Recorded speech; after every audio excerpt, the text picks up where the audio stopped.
श्री गणेशाय नमः। हे त्र्यंबकम महादेव त्राहि मां शरणागत जन्म मृत्यु जरा व्याधि पीड़ितम कर्म बंधने ही। सर दर्शक मित्रों, सुप्रभात, जय श्री गणेश।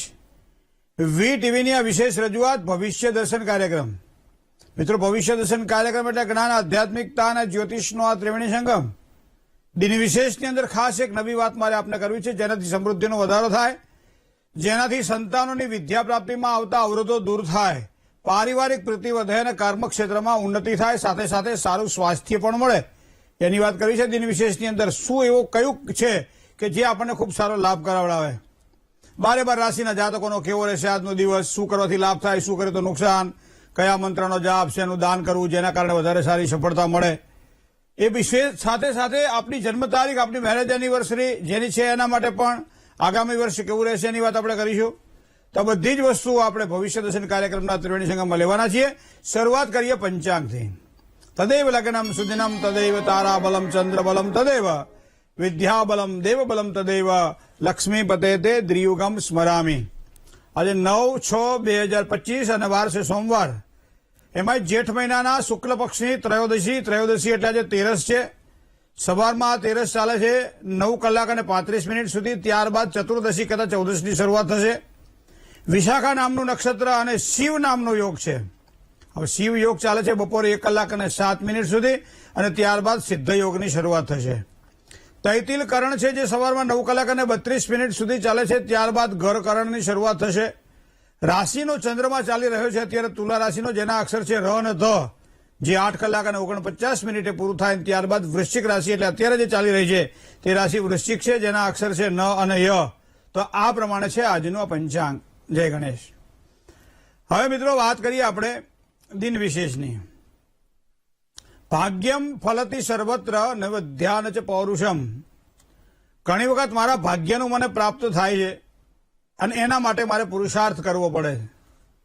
ક્યારેક ક્યારેક કરેલો પુરુષાર્થ પણ જયારે મને ફળદાયી ન બનતો હોય ત્યારે ઘણી વખત આપણે વિચારતા હોઈએ છીએ કે ભાઈ કંઈક એવું દેવત્વને ધારણ કરીએ, જેવું કંઈક ભગવાનનું ભજન કરીએ જેના કારણે કંઈક સારા ફળની પ્રાપ્તિ થાય, કોઈ સારો મંત્ર જાપ કરીએ જેના કારણે સારા ફળની પ્રાપ્તિ થાય, કંઈક દાન પુણ્ય કરીએ જેના કારણે મનની શાંતિ પણ મળે અને ધનની શાંતિ પણ પ્રાપ્ત થાય। વાત કરીને વિચારીએ ને, પણ એક વસ્તુને આપણે ધ્યાનમાં રાખીએ છીએ કે આપણે સામાન્ય રીતે ભાષામાં વિચાર કરીએ તો આપણું જે વ્હીકલ હોય, કોઈ પણ મોટરસાયકલ હોય, બાઇક હોય, બરાબર છે, કે એક્ટિવા હોય, કે XYZ હોય, ગાડી હોય, 4 વ્હીલર હોય, હવે એ કર્મ છે। હવે એની અંદર જે ફ્યુઅલ જોઈએ છે એ ભાગ્ય છે, અને એની અંદર પૂર્જા હોય એટલે જે મશીનરી જે છે એ ક્યારેક ક્યારેક ઘસાય ત્યારે એનો ગિરીશનો ઉપયોગ થાય, એમાં ઓઇલનો ઉપયોગ થાય, અને એમ કરીએ મશીનરીને સ્મૂથ રાખવા માટે પ્રયત્ન થતા હોય છે। આ એક સામાન્ય નિયમ છે, આપણે બધા જાણીએ છીએ। એ પ્રમાણે મારા અને તમારા કર્મને સ્મૂથ બનાવવા માટે, મારા અને તમારા કર્મને આમ સામાન્ય રીતે ભોગવી શકાય, વ્યવસ્થિત ભોગવી શકાય, એના માટે નવી નવી વસ્તુઓનો આપણે આધાર લેતા હોઈએ છીએ। અને નવી નવી વસ્તુઓના આધારની અંદર આ જ વાત કરવી છે મિત્રો મારે આપને ચણોઠીની। હવે સામાન્ય રીતે ચણોઠી કદાચ અત્યારે વર્તમાન સમયે બહુ જ ઓછી ઉપયોગમાં લેવાય છે। ખાસ કરી તંત્ર માર્ગના પ્રયોગમાં ચણોઠીનો ઉપયોગ વધારે જોવા મળે છે। એ ઉપરાંત જયારે કોઈ આપણે ઘણા બધા એવા હોય કે જેમાં માનો 12 શાખની અંદર, પહેલાના જમાનાની અંદર જયારે લાકડાની 12 શાખ મુકાતી ત્યારે હનુમાનજી મહારાજની મરી લાવવામાં આવે, એની અંદર મૂકવામાં આવે, ચણોઠી અંદર મૂકવામાં આવે, એની ઉપર ઘોડાની નાળ લગાવવામાં આવે, એક સરસ મજાના લાલ કપડાની અંદર બાંધી અને જયારે 12 શાખ લગાવતા ત્યારે મુહૂર્ત સાથે 12 શાખ લગાવતા હતા, અને એવા સમયે આ બધી વસ્તુઓ લીલા કપડામાં આપણે બાંધતા હતા। હવે વર્તમાન સમય તો આપણા નસીબમાં આ પણ નથી રહ્યું, કારણ કે પેલો આપણો જે માણસ છે તૈયાર કરીને મકાન આપી દે છે, અથવા તો તૈયાર મકાન લેવાનું હોય છે, અથવા તો જયારે કરવાનું હોય ત્યારે આવું કોઈ આપણને હુજવાડતું નથી। તો ઘણી વખત લાકડાનો ઉપયોગ પણ ઓછો થઈ ગયો છે। તો આ બધી બાબતોમાં ચણોઠી તો જતી જ રહી ને। તો બીજી વખત ચણોઠીનો ઉપયોગ ક્યાં થાય છે તો સામાન્ય રીતે આયુર્વેદની અંદર ઘણી બધી એવી દવાઓ જે ચણોઠી દ્વારા બને છે કે જેના કારણે ઘણા બધા રોગમાંથી મુક્તિ થાય છે, પણ આ તો આયુર્વેદનો વિષય છે। પણ મારે વાત કરવી છે ધર્મ, કર્મ અને આધ્યાત્મિકતામાં ચણોઠીનો ઉપયોગ આપણે ક્યાં કરીએ છીએ। તો મિત્રો સામાન્ય રીતે ચણોઠી કેટલા પ્રકારની હોય છે? આમ તો અસંખ્ય પ્રકારો હશે એના, પણ મને લાગે છે ત્યાં સુધી 3 પ્રકારોને પ્રાધાન્ય આપીએ છીએ આપણે। એક ચણોઠી જે ઉપર લાલ હોય અને એની ઉપર કાળું એક બિંદુ હોય, એક ચણોઠી આખી કાળી હોય, ઉપર એક લાલ બિંદુ હોય। આ ચણોઠી આપણે જોઈ છે, મતલબ કાળી ચણોઠી અને લાલ ચણોઠી। હવે ત્રીજી એક ચણોઠી જે છે જે સફેદ ચણોઠી છે। ગઈકાલે ઈડર જવાનું થયું ત્યારે જોયું મેં કે એક સફેદ સરસ મજાની ચણોઠીનો એક આખું પેલો અને સહજ રીતે એમને કાઢીને આપી દીધી. તો આ સફેદ ચણોઠી, લાલ ચણોઠી અને કાળી ચણોઠી, 3 પ્રકારે ચણોઠી આપણને જોવા મળે છે. હવે કોઈ પણ વ્યક્તિ, તમે જ્યારે દુકાનની અંદર સારી તમે ધંધો કરી રહ્યા છો, ધંધામાં ખૂબ સારી ગરાગી છે, કપડાની દુકાન છે, વાસણની દુકાન છે, કોઈ પણ કરિયાણાની દુકાન છે, કટલરીની દુકાન છે.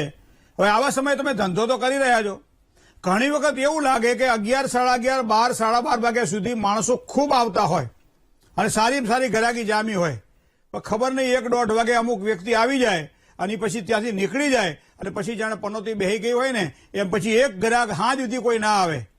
ત્યારે સામાન્ય રીતે દુકાનદાર એક વિચાર કરતો હોય છે કે સાલી કોની નજર ચોંટી ગઈ, કોની નજર લાગી ગઈ, તો જેના કારણે આ વસ્તુની જે સારામાં સારું ચાલતું હતું કેમ બધું બંધ થઈ ગયું. તો આ પ્રમાણે એક નજર દોષ જેને કહી શકાય, કોઈ પણ વ્યક્તિને નજર દોષ હોય. આપણા જમાના, જે પ્રાચીન જમાનાની અંદર જયારે મંદિરો બનાવવામાં આવતા હતા ત્યારે સારામાં સારી મૂર્તિઓ બનાવતા હતા, પણ માનો કે 99 મૂર્તિ ખૂબ સારી બનાવે, આપણે આહા શું કારીગરી છે, આહા શું કારીગરી, આવી વાતો કરીએ આપણે. પણ જ્યાં 100મી મૂર્તિ જુઓ ને એવી ખરાબ મૂર્તિ એને બનાવી હોય એટલે આપણી બધી નજર ત્યાં ઉતરી જાય. શું કામ કે આપણે આટલું બધું 99 મૂર્તિઓ હારી, એક જ મૂર્તિ એની ખરાબ, પણ એ મૂર્તિમાં આપણી નજર ઉતરી ગઈ. મૂર્તિની તમારા નજરની અંદર એવી તાકાત છે, ત્રાટક વિદ્યામાં એવું કહેવાય છે કે એવી તાકાત છે કે જેની અંદર ઘણી વખત કાચને તોડી નાખે છે. વિચાર તમે કરો, તાકાત આવી છે. ત્રાટક વિદ્યામાં તો બહુ એક સરસ પ્રકારો બતાવવામાં આવેલા છે. દીવાદી સાથે ત્રાટક વિદ્યા કઈ રીતે કરી શકાય એ આપણે જોઈશું પછી આગળ જ્યારે કોઈ પણ કાર્યક્રમમાં કરશું ત્યારે. પણ અત્યારે મારે વાત કરવી છે કે આ ચણોઠી મને નજર દોષમાંથી મુક્ત કરાવી શકે. તો પહેલી તો વાત એ છે કે હવે આ કઈ ચણોઠી મને નજર દોષમાંથી મુક્ત કરાવે. તો સામાન્ય રીતે કાળી ચણોઠી જે આવે છે, જેને આપણે વધારે ઉપયોગ લોકો તંત્ર માર્ગમાં કરતા જોવા મળે છે. તો કાળી ચણોઠી દ્વારા આ પ્રયોગ થઈ શકે છે કે નજર દોષમાંથી પણ માણસ મુક્ત થઈ શકે છે. હવે બીજી વાત છે, ધંધાની અંદર સારી બરકત માટે, ધંધાની અંદર પ્રગતિ થાય, ધંધાની અંદર ઉત્સાહમાં વધારો થાય, દેવું કંઈ લીધેલું હોય ધંધાની અંદર એ ચૂકવાઈ જાય અને એના કારણે જે કંઈ પૈસા બચત થાય, સારામાં સારી બચત થાય અને બચતના કારણે સારું આપણું ઘર ચાલે અને 2 પૈસા આપણા બચે, જેના કારણે સારા કામમાં આપણે એને વાપરી શકીએ અથવા તો મનની પ્રસન્નતા અનુભવાય એવો સારો વ્યવસાય થાય. તો એના માટે જે ચણોઠીનો આપણે ઉપયોગ કરીએ છીએ એ ચણોઠીનો, લાલ ચણોઠીનો ઉપયોગ કરીએ છીએ. તો લાલ ચણોઠીના ઘણા બધા ઉપયોગો આપણા શાસ્ત્રમાં બતાવવામાં આવેલા છે. આપણા જે ગતાનુગત જેને કહી શકાય, ઘણી બધી વાતો આપણને એવી જાણવા મળે છે. હવે ત્રીજી ચણોઠીની વાત કરું મિત્રો આપણને, અને એ ચણોઠી છે વિદ્યાર્થીને સારી વિદ્યાની પ્રાપ્તિ થાય. સામાન્ય રીતે ચણોઠીના પાંદડાને મોઢામાં મૂકવાથી મોઢામાં પડેલા છાલાઓ પણ મટી જાય છે. ઘણા બધા એવા રોગ છે, બરોબર છે, તો આ બધા ચણોઠીનાથી દૂર થાય છે, ચણોઠીના પાનથી માત્ર દૂર થાય એવું કહેવાય. તો કહેવાનો શું રહે છે મારો કે 3 પ્રકારની ચણોઠીની અંદર એક વિદ્યાર્થીઓને સારી વિદ્યાની પ્રાપ્તિ થાય એના માટે, એ ઉપરાંત સંતાન જેને ન થયા હોય તો સંતાનની સારી સુખાકારી માટે, પુત્ર સંતાન, કન્યા સંતાન કે જે કંઈ સંતાનોની સારી ફલશ્રુતિ જોઈતી હોય અને સંતાન સ્વસ્થ બને એના માટેની જે ચણોઠી જે છે, અને એ ચણોઠી સફેદ ચણોઠી છે. હવે સામાન્ય રીતે ભગવાન શ્રીનાથજીને સફેદ ચણોઠી વડે એને હાર બનાવી અને એમને પહેરાવીએ છીએ. ઘણી વખત કૌસ્તુભ શબ્દનો પ્રયોગ કરેલો છે. આપણે કઈ કૌસ્તુભ મણી, કૌસ્તુભની માળા આપણે ઘણા કહેતા હોય ઘણી વખતે. તો અહીંયા આ ચણોઠી એ સફેદ ચણોઠી છે મિત્રો, જે ભગવાન પોતે સ્વયં એને ધારણ કરે છે. બરાબર છે. તો આ 3 ચણોઠીની આપણે વાત કરી. હવે તમે જોજો કે દરેક રાશિગત અમુક ચણોઠી એને ઉપયોગમાં આવે અને કઈ રીતે ઉપયોગમાં આવે બહુ ટૂંકમાં હું વાત આપને કરું છું. કદાચ જો યાદ રહે તો ઉતારી લેજો અને પ્રમાણે કરજો, કારણ કે આ ચણોઠી બહુ નાની છે. એમાં અત્યારે આ બાળકોને તો ચણોઠી બતાવવી પડે, જો બેટા આને ચણોઠી કહેવાય. જોઈ જ નથી એને, કારણ કે એના ધ્યાનમાં આવતું નથી આ વસ્તુ, અથવા ફોટો બતાવવો પડે. પણ મને લાગે છે ત્યાં સુધી 12 રાશિ પ્રમાણે જો વિચાર કરીએ આપણે તો 3 રાશિની વાત કરો. એક તો પહેલી રાશિ મેષ રાશિ, 5મી રાશિ સિંહ રાશિ અને 8મી રાશિ વૃશ્ચિક રાશિ છે. તો આ વૃશ્ચિક રાશિ વાળા જાતકોને, સિંહ રાશિના જાતકોને, મેષ રાશિના જાતકોને લાલ કપડાની અંદર સ્વસ્તિક બનાવવાનું. હવે સ્વસ્તિક શાનું બનાવવાનું? રતાંજલિથી, જેને રક્તચંદન કહેવામાં આવે છે.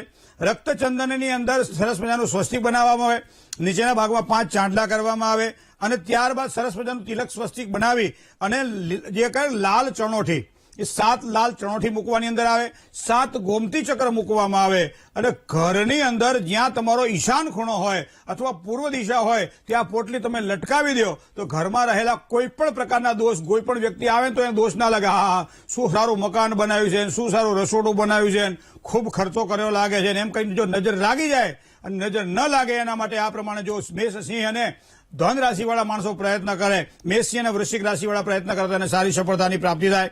હવે બીજી વાત તમે બીજી 3 રાશિ કહું. એક તો વૃષભ રાશિની વાત અને બીજી રાશિ છે, એક ચોથી રાશિ છે કર્ક રાશિ અને સાથે સાથે 7મી રાશિ છે તુલા રાશિ. તો આ પ્રમાણે વૃષભ, કર્ક અને તુલા રાશિના જાતકોને શું કરવાનું છે? કોઈ નજીકની અંદર વડનું ઝાડ હોય અથવા પીપળનું ઝાડ હોય તો એમાંથી એક પાન લાવી દેવામાં આવે. એ પાનને ઘરમાં લાવ્યા પછી સ્વચ્છ મજાનું ગંગાજળથી એને ચોખ્ખું કરી દેવામાં આવે. એની અંદર રહેલા વધારે પડતા રેસાઓ કાઢી નાખવામાં આવે અને ત્યારબાદ એની પાછળ જે કહેવાય એ કાઢી નાખવામાં આવે અને ત્યારબાદ એની ઉપર તમે શું કરો? ઓમ રીમ નમઃ ચંદન વડે ઓમ રીમ નમઃ શબ્દ લખી અને સાથે સાથે 7 અથવા 11 તમે મૂકી દો છો અંદર ચણોઠી, જે લાલ ચણોઠી મૂકવાની હોય છે અને એ લાલ ચણોઠીની સાથે સાથે તમારે 7 ગોમતી ચક્ર પણ મૂકી દેવામાં આવે અને આ પ્રમાણે કરી અને સરસ મજાનું જે પત્તું બહારથી લાવ્યા છીએ વડનું અથવા તો પીપળનું એને સરસ મજાનું એને વાળી અને ઉપરના ભાગમાં એક સફેદ અથવા તો પીળો દોરો બાંધી દેવામાં આવે અને ઘરની અંદર કાં તો પૂજાના સ્થાનમાં રાખો અથવા તો તમે મંદિરમાં રાખો અથવા તો તમે તમારા તિજોરીમાં રાખો. તો આ પ્રમાણે કરવાથી માનસિક શાંતિ મળે, લક્ષ્મી પ્રાપ્તિની વૃદ્ધિ થાય, સારા કર્મમાં સારી સફળતાની પ્રાપ્તિ થાય. મિથુન અને કન્યા રાશિ, આ 2 રાશિ, ત્રીજી રાશિ અને છઠ્ઠી રાશિ છે મિત્રો. તો જેને મિથુન રાશિ છે અથવા કન્યા રાશિ છે એને કયા પ્રકારે પ્રયોગ કરવો જોઈએ? કંઈક લીલું કપડું લઈ લો, એની અંદર ચંદનના છાંટા નાખો, કંકુના છાંટા નાખો, થોડા ચોખા પધરાવો અને ત્યારબાદ એની અંદર તમે 7 ગોમતી ચક્ર મૂકો અને સાથે સાથે 7 તમે સફેદ ચણોઠી અને લાલ ચણોઠી સાથે તમે મૂકો.